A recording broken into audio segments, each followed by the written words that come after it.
একটুখানি বৃষ্টি হলেই ময়লা পানিতে তলিয়ে যায় নারায়ণগঞ্জ রেলওয়ে পুলিশ ফাঁড়ি। আর ভারী বর্ষণ হলে ভয়াবহ বন্যা পরিস্থিতির সৃষ্টি হয়।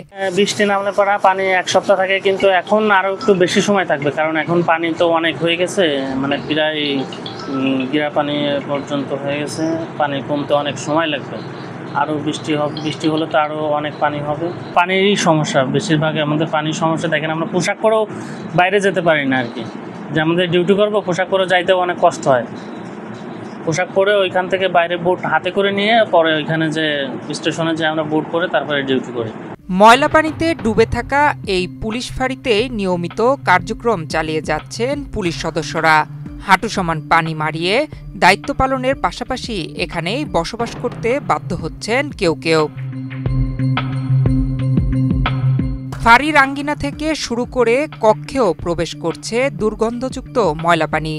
আবাসিক রুমগুলোতে থাকার জন্য যে বেড রয়েছে সেগুলো ৩-৪টি ইট দিয়ে উঁচু করা হয়েছে এবং এভাবেই সেখানে থাকছেন পুলিশ সদস্যদের কেউ কেউ। সমস্যাটা তো আমাদের এই জায়গায় পানি ওঠে, তো এই পানি ওঠা বলতে এই যে প্রায় 2 মাস যাবৎ প্রতি একদিন পরে বৃষ্টি হচ্ছে, রেগুলারই বৃষ্টি হচ্ছে, আর এই পানিতে ভাইসা যাচ্ছি আর কি।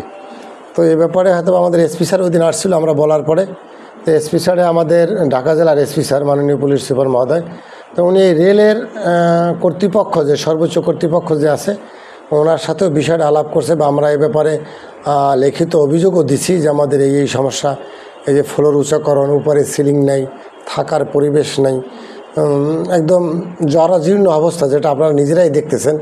আর এই জায়গায় পানি হয়তো এই যে আর হয়তো 1 ঘন্টা বৃষ্টি হলেই খাড়ের উপরে পানি উঠে যাইবে আর কি, এরকমের আর কি। তো সুবিধা পুরো রুমটাই অফিস আদালত একদম সম্পূর্ণই তো আসি আর কি এই অবস্থায় ভাই। পুলিশ সদস্যদের খাবারের জন্য ফাঁড়ির ভেতরে রান্না করতে হয় কাঠের মাচায়, সেই সাথে রয়েছে ডেঙ্গুর প্রকোপ। ময়লা পানিতে এডিস মশার লার্ভা সৃষ্টির সম্ভাবনা থাকায় ফাঁড়িতে দায়িত্বরত পুলিশ সদস্যরা ডেঙ্গু ঝুঁকিতেও আছেন। যে কোনো সময় তারা ডেঙ্গু জ্বরে আক্রান্ত হতে পারেন। পাশাপাশি ময়লা পানি মারিয়ে চলার কারণে তাদের পায়ে চুলকানি সহ নানা সমস্যার সৃষ্টি হয়। মাঝে মধ্যে পানিতে আবার জোকের দেখা মিলে। এটা তো পুরানো ভবন, ওইটা ভেঙে ফেলবে, নতুন করে এই রেল স্টেশনের পাশে ভবন তৈরি করতেছে, কাজ চলতেছে। গতকালকে ডালাইয়ের কাজ আর কি দিল, শীঘ্রই হয়ে যাবে। হ্যাঁ, তাদেরকে শিফট করা হবে এখানে। এই ভয়াবহ মানবেতর জীবনযাপন থেকে বাঁচিয়ে একটি স্বাভাবিক নিরাপদ কর্মপরিবেশ নিশ্চিত করার দাবি জানিয়েছেন ফাঁড়ির ভুক্তভোগী সদস্যরা। নয়ন বিশ্বাস, বাংলাদেশ প্রতিদিন।